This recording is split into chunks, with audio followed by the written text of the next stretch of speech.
श्री वृंदावन बिहारी लाल की जय।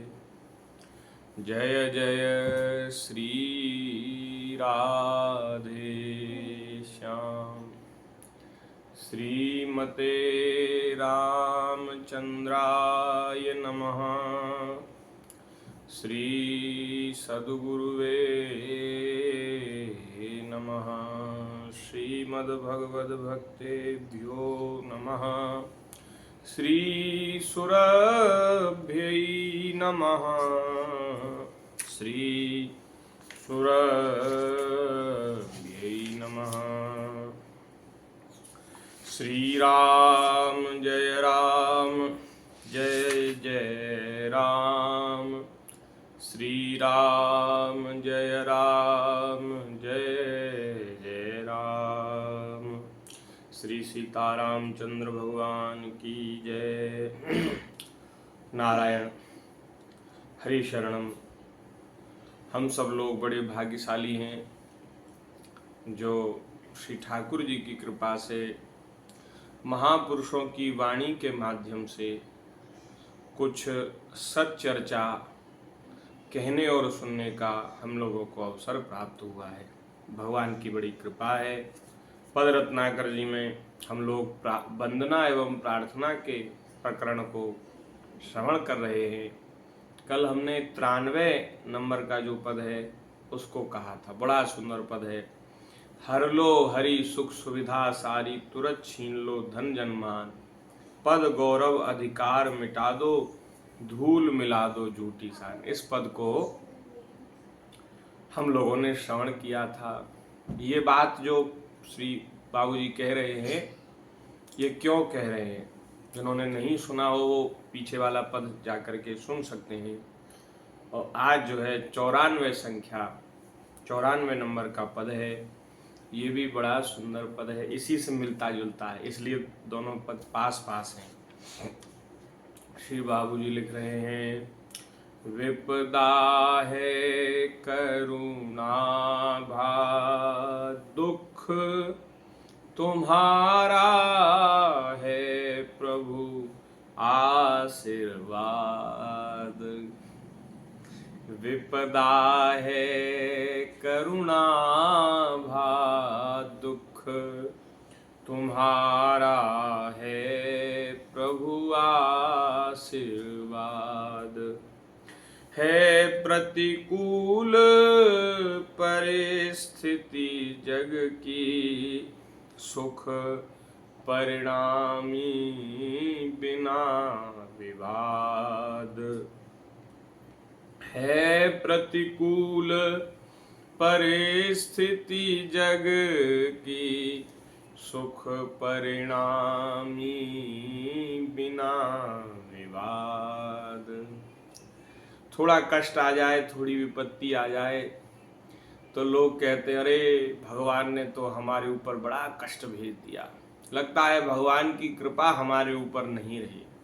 पहले जब संपत्ति थी, सुख था, तो ऐसा लोग अनुभव करते थे कि अरे बहुत कृपा है, बहुत आनंद है, क्या कहना। लेकिन थोड़ा समय बदला और थोड़ा बहुत कोई कष्ट आया, कोई ऐसी परिस्थिति आई तो कहते अरे इन्होंने बड़ा बुरा किया। इन्होंने, हमने क्या किसी का बिगाड़ा था, इन्होंने हमारे साथ बड़ा बुरा कर दिया भगवान ने। और महाराज थोड़ी प्रतिकूलता आने पर लोग अपने घर के ठाकुर जी को यमुना जी में बहा देते हैं। ऐसा भी हमने सुना है। थोड़ा कोई कष्ट आया, बोले महाराज बहुत दिन से आपकी सेवा की, बताओ आपने हमारी सेवा का यही फल दिया हमको। इतना कष्ट, इतना दुख, थोड़े से कष्ट में व्याकुल हो जाए। ये स्थिति है संसार के लोगों की। थोड़ा कष्ट आया नहीं कि रोते हैं, बड़े बड़े परेशान होते हैं, बड़े दुखी होते हैं, इधर उधर जाते हैं, बोले महाराज हम बड़े दुखी। और थोड़ा सुख आया, संसारी जो विषयी पुरुष हैं, विषयी लोग हैं, थोड़ा सुख आया, थोड़ा धन आया, मान सम्मान आया, ओ महाराज फूले नहीं समाते, बड़े अभिमान में घमंड में भर जाते हैं। अरे हम तो ऐसे, हम तो और थोड़ा दुख आया तो रोने लगते हैं। तो ये है सामान्य लोगों की बात। लेकिन जो संत होते हैं, जो शास्त्र के सिद्धांत को समझते हैं, जो धर्म के मार्ग पर चलते हैं, वे जानते हैं कि यहाँ संसार की कोई भी परिस्थिति स्थायी नहीं है। सुख है तो सुख के बाद दुख आएगा, दुख है तो इसके बाद सुख आएगा। इसलिए गीता जी में भगवान ने कहा कि सब परिस्थितियों में समान रहना चाहिए, सम रहना चाहिए। बहुत कोई सुख आया तो ऐसे फूले नहीं, क्योंकि इस बात का मन में अनुभव करना चाहिए कि ये हमेशा नहीं रहेगा, परिवर्तन होगा तो फिर बदल जाएगा, फिर कष्ट आएगा। और कष्ट आने में पे भी यही सोचे कि हमेशा नहीं रहेगा, थोड़ा समय है, काट लेंगे। तो इस प्रकार से जो धीर पुरुष हैं, जो बुद्धिमान पुरुष हैं, वे अपने आप को हर एक परिस्थिति में समान रखते हैं।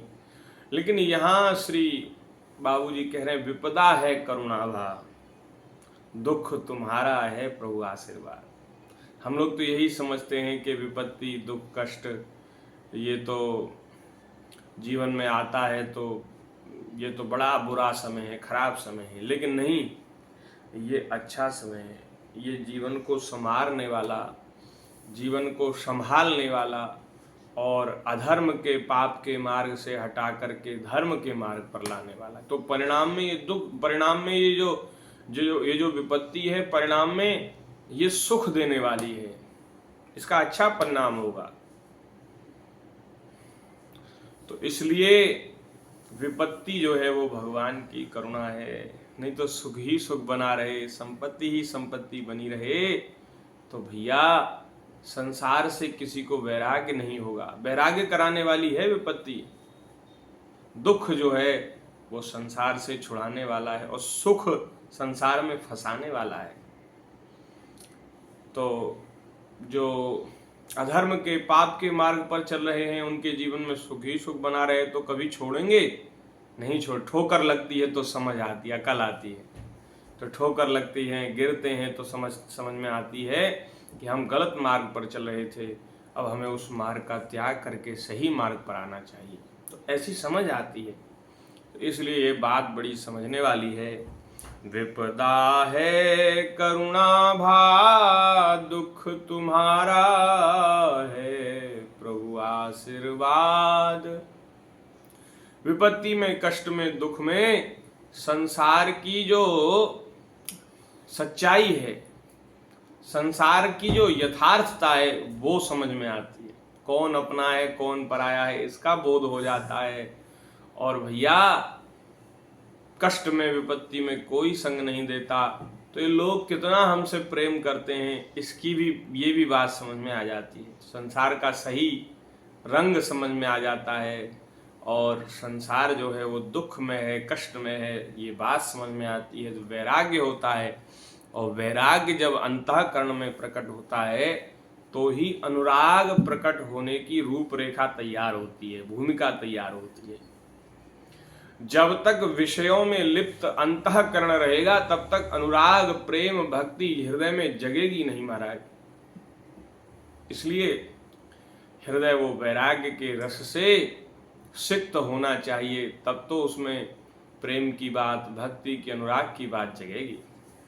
तो इसलिए आहा, कितनी सुंदर बात है। ये बात अगर हमारी समझ में आ जाए तो रोना ही मिट जाए, जन्म जन्म का रोना मिट जाए महाराज। रोते हैं हम, इसीलिए रोते, अरे महाराज बड़े दुखी। अरे ये दुख जो है भगवान की कृपा है।